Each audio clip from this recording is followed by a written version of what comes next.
Bonjour et bienvenue sur KTV en direct à la télévision, à la radio et sur les réseaux sociaux pour ce temps de parole consacré à la justice. Et pour en parler, qui de mieux que le bâtonnier de l'Ordre des avocats, Maître Ahmed Idriss. Bonjour. Bonjour. Merci beaucoup d'être présent ce matin. Plusieurs sujets à aborder avec vous, évidemment. Avant de faire un point sur la fermeté de la justice, parlons déjà de ces audiences foraines qui ont lieu depuis lundi pour les Comoriens et les Malgaches. Comment cela se déroule ? Alors, vous voulez parler des audiences foraines de la Cour nationale du droit d'asile? C'est ça, parce que la présidente est venue la semaine dernière.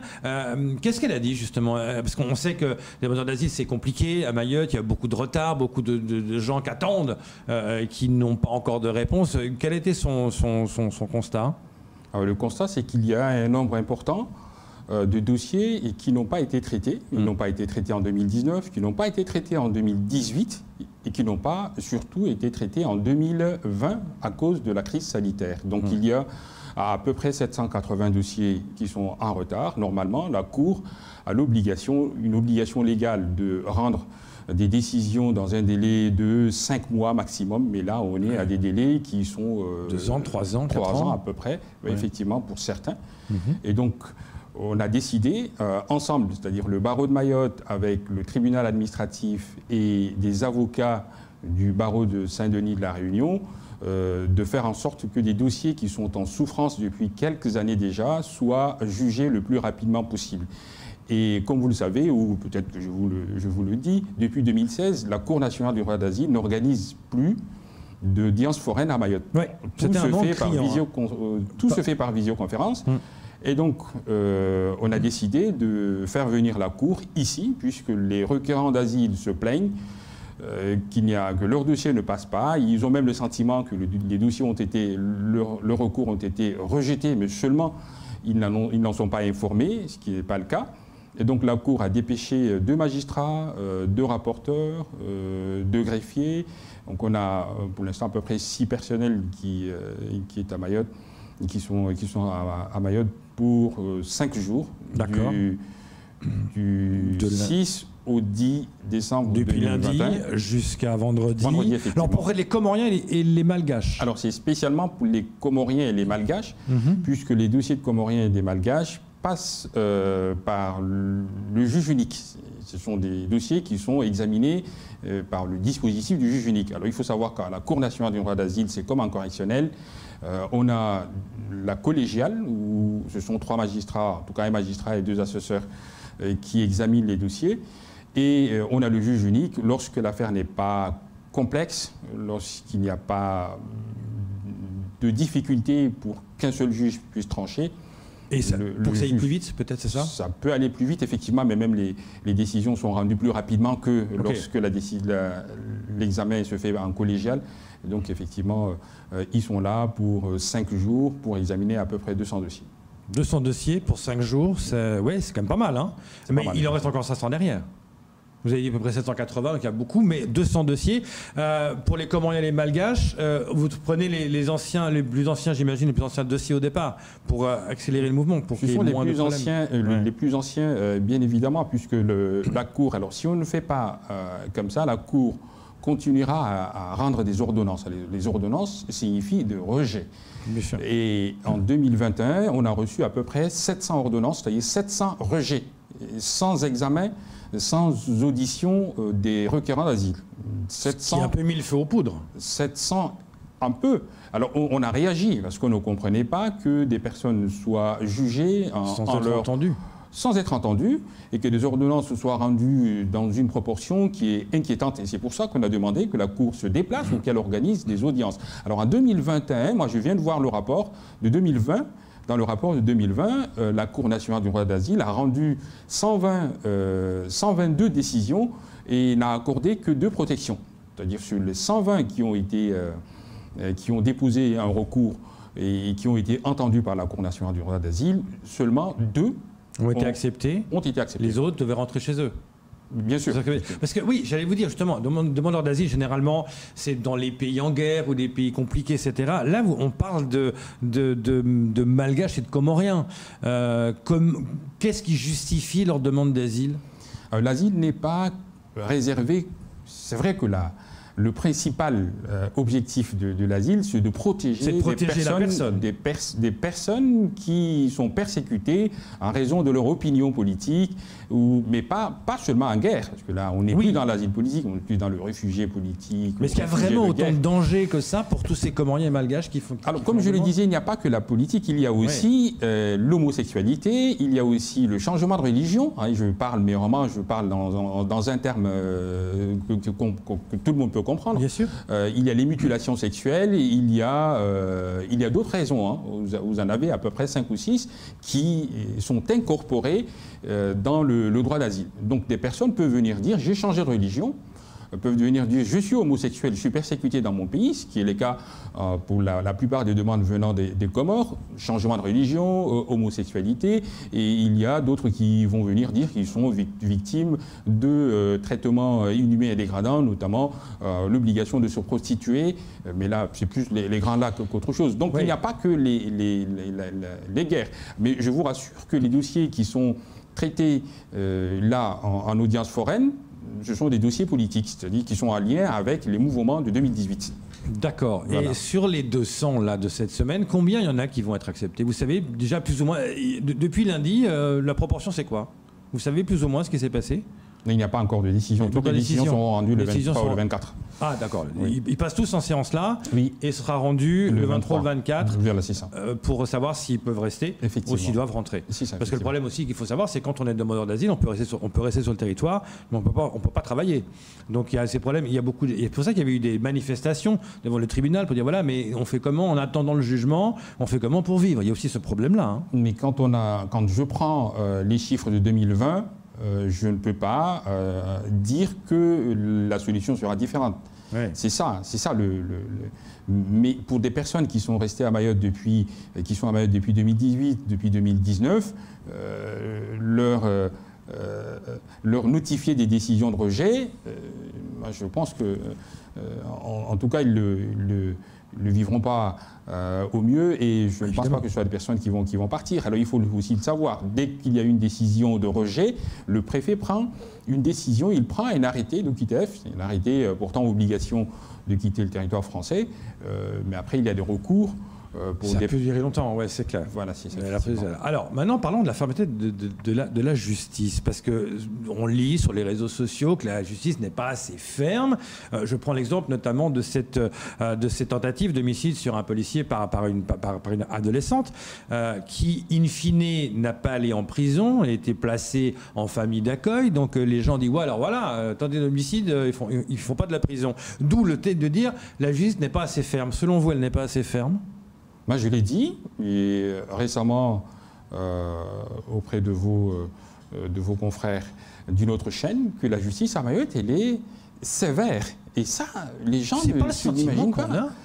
Mais voilà, il ne faut pas.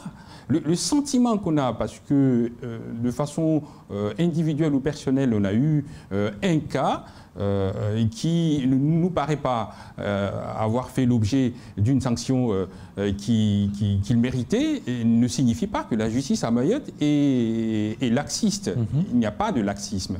Vous avez le ministre de la Justice récemment au Sénat, suite à une question qui est posée par le sénateur Tani, dit qu'on constate qu'à Mayotte, le quantum de peine a augmenté. Vous voyez, le quantum de peine a augmenté. Et c'est vrai. Vous avez une session de cour d'assises qui vient de s'achever. Si on peut faire le bilan, la cour d'assises a à peu près prononcé 200 années de peine. C'est de 20 ans, de 18 ans, de 15 ans, et ce n'est pas de petites peines. Pour des faits qui, ailleurs, n'auraient pas justifié une peine aussi lourde. Donc, dire que parce qu'une mineure ou un enfant a agressé un policier, et que le juge a décidé, parce qu'il faut aussi savoir, c'est que le juge, lorsqu'il estime que le placement en détention provisoire, et c'est le cas dans cette affaire, puisque j'ai vu les réactions sur Facebook, le juge estime que la détention provisoire, déjà la loi dit que la détention provisoire n'est que l'exception. Le principe, c'est la liberté. Tant que le juge d'instruction n'aura pas rendu sa décision, n'aura pas renvoyé une personne devant une juridiction pour être jugée, On est dans le cadre d'une enquête et durant l'enquête, la personne reste libre, sous contrôle judiciaire si le juge l'estime nécessaire. Et c'est le cas, puisque dans cette affaire, la mineure a été placée dans une famille d'accueil avec un certain nombre d'obligations. Et ces obligations, ben écoutez, ce ne sont pas des obligations que n'importe qui pourrait accepter si on les lui imposait. Parce qu'elle a commis un acte, parce qu'elle reconnaît d'une certaine façon, même si elle est encore présumée innocente, le juge a estimé que cette personne soit placée sous contrôle judiciaire dans l'attente de la décision qui sera prise par le juge d'instruction pour la renvoyer devant une juridiction. Ce qui contredit beaucoup des gens qui disent « ouais, elle était laissée libre comme ça ». Non, elle était laissée libre sous contrôle. Vraiment, c'est important. Bien évidemment, parce qu'avec un certain nombre d'obligations de soins, en tout cas c'est ce que j'ai lu dans la presse, et c'est vrai. Donc on ne peut pas laisser une personne qui a agressé des policiers libre de son mouvement revenir encore. Non, il y a des obligations. Alors, ce qu'il faut aussi savoir, c'est que la sanction n'est pas toujours l'incarcération. La sanction n'est pas synonyme d'incarcération. C'est ça qui est crié aussi. Parce que les gens disent « ouais, mais il a fait un tort, il faut le mettre dedans pour le calmer ». C'est souvent ce qu'on lit.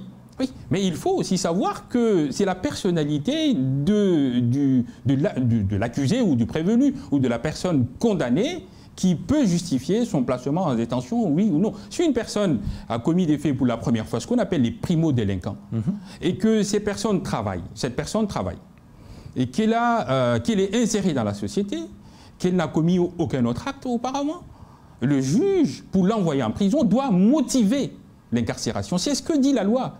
Il faut motiver la décision d'incarcérer une personne. Effectivement, la gravité des faits peut passer au-dessus. Voilà, effectivement, la gravité des faits peut faire en sorte que la personne soit détenue dans le cadre d'une détention provisoire ou à la suite d'un jugement qu'il a reconnu coupable. C'est possible. Mais dans le cadre d'une détention provisoire, on peut aussi détenir une personne. Dans le cadre d'une enquête, on peut aussi prononcer une détention provisoire, mais seulement lorsqu'effectivement il y a un trouble à l'ordre public, il y a des risques d'un trouble à l'ordre public. Mais il y a aussi le problème de la surpopulation. Il y a les risques que la personne prenne la fuite, il y a un certain nombre d'obligations. C'est les risques qui font qu'il le garde en prison plutôt que le laisser dehors. Cela étant, il y a un problème aussi de surpopulation. Il y a un problème de surpopulation. C'est plein à craquer. 166% de ce que j'ai entendu encore, le ministre de la Justice, le garde des Sceaux, dire qu'il y a 166% de taux d'occupation, c'est au-delà de la capacité, des capacités du centre pénitentiaire de Majicavo. Alors il y a j'entends dire qu'il faut créer un autre centre de rétention ou un centre pénitentiaire dans le sud de l'île. Vous pensez que c'est une bonne solution? Ce serait une bonne solution si seulement le projet de loi qui est là, la loi justice qui va être qui favorise d'ailleurs l'aménagement de peine a priori. Donc, on peut aménager la peine automatiquement devant le juge qui est juge. Donc je pense que ce ne serait peut-être pas nécessaire puisqu'il y a ce projet qui est en cours. Donc les personnes peuvent être condamnées et leur peine est aménagée automatiquement sans qu'il ne soit besoin de passer par le juge d'application des peines. Le garde des Sceaux devait venir, il n'est pas venu. Déception chez les avocats? Oui, un peu de déception parce qu'on était préparé à l'accueillir. On a quand même de revendications à lui annoncer parce qu'on a une île ou un territoire qui compte à peu près 300 000 habitants, un peu plus selon certains, mais 300 000 c'est sûr. Et on a une justice qui continue à fonctionner comme si on était en 2010, malgré les moyens en personnel qui a été déployé. Donc nous ne sommes pas satisfaits qu'il faut qu'on ait un palais de justice normal, il faut qu'on ait suffisamment d'espace. Nous, les avocats d'ailleurs, on n'a même pas de locaux pour accueillir. Ça, vous l'avez dénoncé lors de la grève des avocats, vous avez parlé 2017, justement de ça. 2018, 2019, chaque année, c'est ce qu'on fait. Alors, on nous répond que même les magistrats seront obligés de travailler en binôme dans un bureau. Les bureaux sont déjà petits, exigus, et que donc on n'a pas. On a aussi, en termes de greffiers, on n'a pas suffisamment de greffiers ici à Mayotte.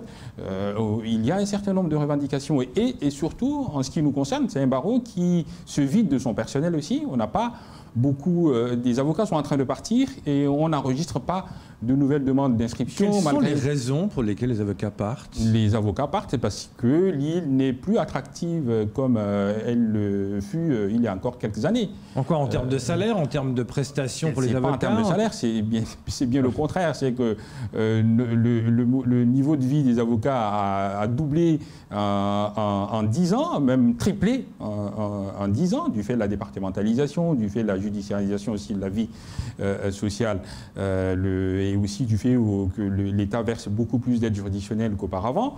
Donc sur ce point, mais d'ailleurs c'est notre argument phare pour faire venir les gens, mais ils ne viennent pas, au contraire ils sont en train de partir. Et on se retrouve avec des audiences. Tous les jours, on a des audiences pénales entre le juge des enfants, les juges des enfants, il n'y en a pas qu'un, maintenant il y en a 2, les juges d'instruction, il y en a 3, le tribunal correctionnel qui tient 3 audiences, le lundi, le mercredi et le vendredi, en juge unique, et en comparution immédiate et en collégial, c'est 7 jours sur 7 que les avocats sont mobilisés, et là, ça nous paraît inadmissible pour moins de 30 avocats pour 300 000 habitants. Mais alors comment on fait pour améliorer ça, d'après vous? Pour améliorer, il faut déjà qu'on améliore les conditions de travail des magistrats, des conditions de travail des greffiers, que les gens sentent qu'il y a une justice à Mayotte, et à ce moment, les avocats viendront.